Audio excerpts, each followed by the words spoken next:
G'day, I'm Charlie Pryde. And I'm Jennifer Pryde. Welcome to our YouTube channel, Pride of the Villages. South Dakota is a state that we had previously driven through, moving from military base to military base, but never stopped to experience all that the state has to offer. So this past May, we spent a week in the western half of South Dakota, and this video highlights some of the great adventures that the Mount Rushmore state has to offer. We chose Rapid City as our base of operations, which placed all the sites we wanted to experience within an easy 30-minute to 2-hour drive, to include the Black Hills, Deadwood, Devil's Tower, Wyoming, Hot Springs, Wall Drugs, and the Badlands National Park. We flew American Airlines from Orlando to Dallas-Fort Worth and on to Rapid City. Rapid City Airport is a very small airport, but it does have a good number of flights coming in from Dallas and Chicago daily. After a night's sleep in our hotel, the first order of business was Custer State Park to do our first hike at Legion Lake. This is a popular spot with both visitors and the park's wildlife. The trail around the lake is 1.6 kilometers of unpaved path. There are some slight elevation changes, and at times you will traverse rock formations.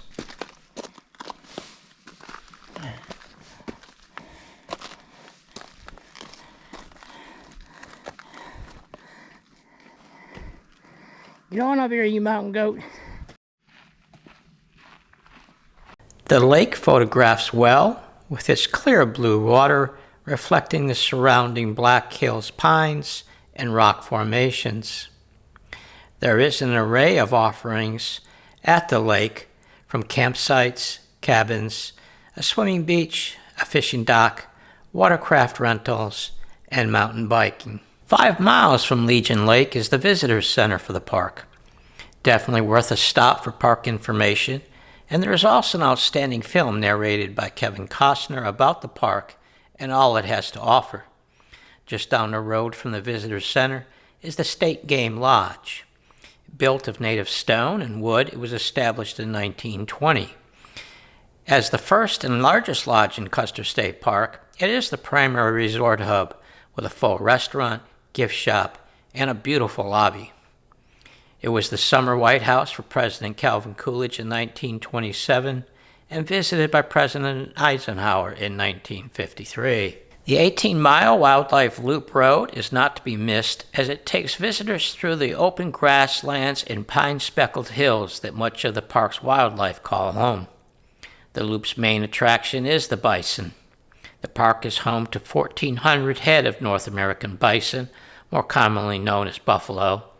They can grow to 6 feet tall and weigh up to 2,000 pounds. The park strictly controls the size of the herd, as there are no natural predators in the park. This is accomplished through an annual roundup and auction of a portion of the herd. Other animals we saw on the loop were deer, pronghorns, bighorn sheep, turkeys, and prairie dogs. There is also a pack of burros in the park. These burros are not native, but descendants from a herd that once hauled tourists up to the top of Black Elk Peak. Referred to as the begging burros, they used to roam freely, sticking their heads in car windows looking for food. They are now fenced off today, and carrots and apples are brought to them.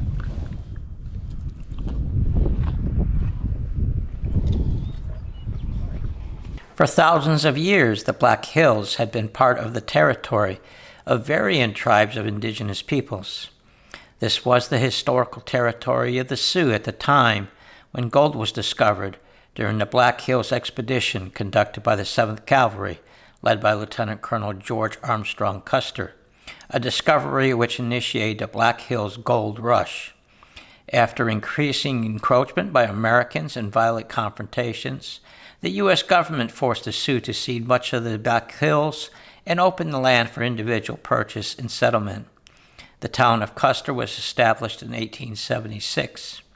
Today it is a hub for tourists who dine and shop.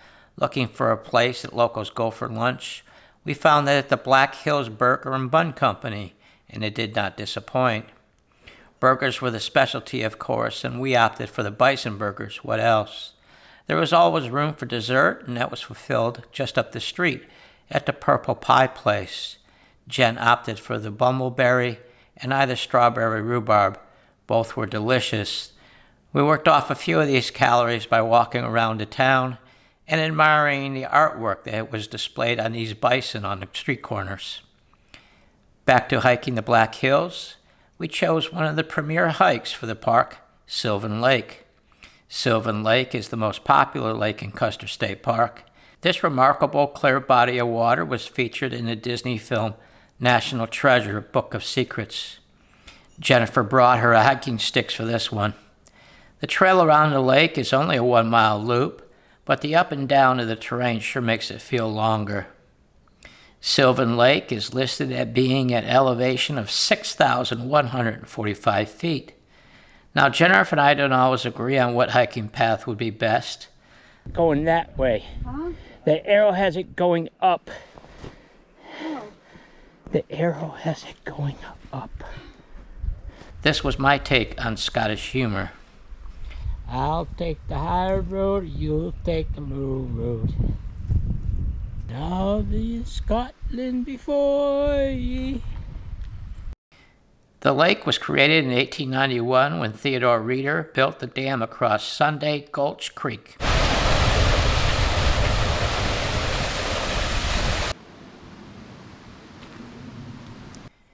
Yes, that is a snowbank behind Jennifer, the remnants of the winter.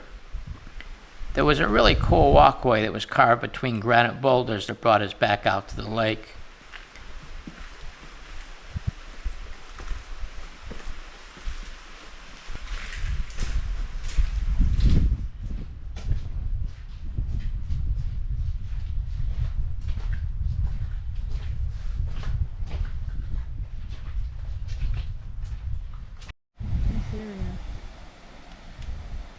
And going around in and out of these rocks, it makes it less windy. Then there were some stepping stones along the shore that accessed stairs to the top of the dam with some great views. In the summer months, you can swim on hot days, rent kayaks, fish, and picnic along the shoreline. Sylvan Lake has a lodge with restaurant, cabins, campground, and a general store. Overall, Sylvan Lake was a great hiking experience. Something to note is that Sylvan Lake is located off the Needles Highway, which is one of the most scenic drives in the park. It also has a series of one-way narrow tunnels that have to be navigated. When I made my initial rental reservation with Avis, it was to be a Ford Escape or something similar. Instead, when we arrived in Rapid City, we were given a GMC Yukon Denali. I was now driving a 7-foot wide tank, trying to negotiate 8-foot wide tunnels. With 6-inch clearance on each side, there was no room for error, so we just took it really slow. You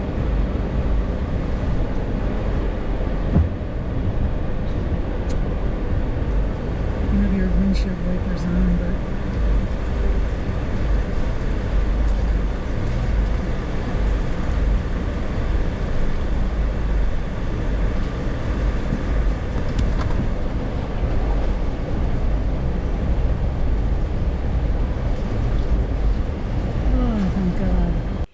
Another scenic drive is on the Iron Mountain Road. Traveling north from Custer State Park to Keystone, there are several points on the road where the faces of Mount Rushmore come into view.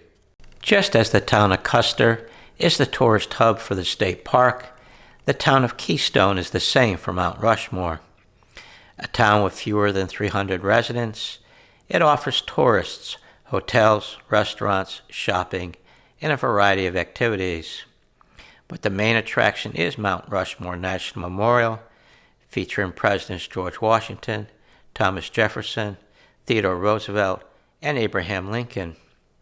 Upon arrival at the memorial, entry is free, but there is a $10 charge to park.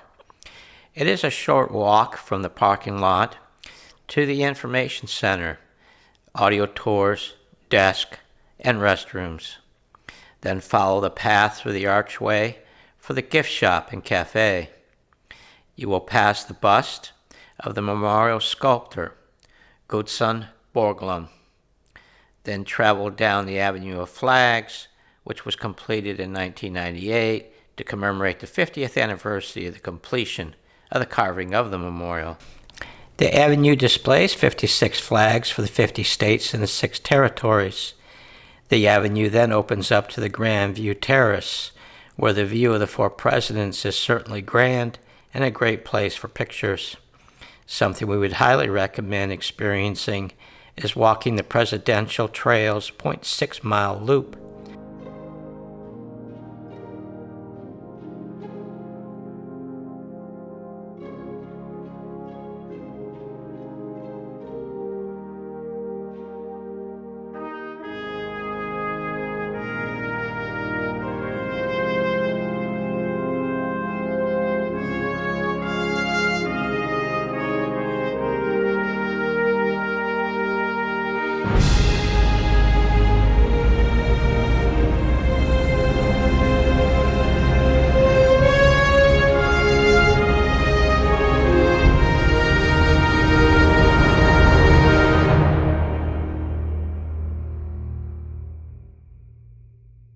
There are 422 stairs on this trail, but you do gain access to close-up viewing sites near the rocky slope below the faces. Below the Grand View Terrace is the Lincoln Borglum Visitor Center. Lincoln worked with his father on the memorial and took over completion of the project after his father's death. The museum has a short film and exhibitions honoring the sculptures and the 400 laborers that worked the memorial. Thankfully, there were few injuries during the project and no deaths during the removal of 450,000 tons of rock that were blasted from the mountain. The original cost of the carving was $990,000. About 85% was federally funded. Workers' pay ranged from 35 cents to $1.50 an hour. The faces contain noses that are 20 feet long, eyes about 11 feet wide, and mouths about 18 feet wide. Each evening, May through September, a ceremony is held in the park's outdoor amphitheater. It highlights the making of the National Monument with a video, and then we have a flag-lowering ceremony, a salute to veterans, and a lighting of the memorial. Unfortunately, when we were there, heavy rain was in the forecast for the night, so we moved on to Deadwood for a late afternoon visit. Now, Jennifer and I were big fans of the HBO series Deadwood and interested in exploring the town and what it had become 150 years after its heyday as part of the Black Hills Gold Rush. The first stop for us was the Visitor Center and its historical displays depicting the town over the many years. Main Street walking was on the agenda as we passed establishments with names that we recognized from the TV show, fictional characters such as Mr. Wu, and real-life figures like Charlie Utter and Seth Bullock. Deadwood in the 1870s was known for its gambling, prostitution, opium trade, and general lawlessness. Murders were common. Thankfully, all we saw this day was the gambling that remained. The most notable murder back then was that of Wild Bill Hickok, shot by Jack McCall. Today on Main Street, there are plenty of gift stores, bars, hotels, restaurants, and of course casinos. We stopped in the Gold Dust Casino and its restaurant Mavericks for a great steak and a slab of ribs. After an early dinner, we headed to the Moriah Cemetery to pay our respects to Deadwood's most notable citizens, Wild Bill Hickok and Calamity Jane. While her dying request was bury me beside Wild Bill, historians disagree on whether there was a romantic relationship or this was just admiration on her part. We will never know. To close out the first part of our South Dakota journey is our visit to Jewel Cave National Monument. Discovered in 1900, Jewel Cave became a national monument in 1908. Appropriately named for its abundance of calcite crystals, they take surprising forms and sparkle like gems when illuminated. Today, a number of tours are conducted by the National Park System Rangers, which highlight the history of the cave's exploration and its magnificent crystals. The reaches of the cave are still being discovered. We know it is over 180 miles long, the third longest cave system in the world. We took the scenic tour, which is an hour and 20 minutes. It began and ended with an elevator ride. In between, you follow a paved lighted path and walk up and down over 700 stairs. Precautions are taken to protect the crystals and the resident bat population, although they reside in a different area of the cave. Tours fill up fast, so reserve ahead of your visit. So that highlights part 1 of our South Dakota adventure. In part 2, we'll be highlighting the Badlands National Park, Rapid City, Wall Drugs, the Mammoth site at Hot Springs, and also we'll be hiking around Devil's Tower. So until that video, we wish you a great day, and we'll see you then.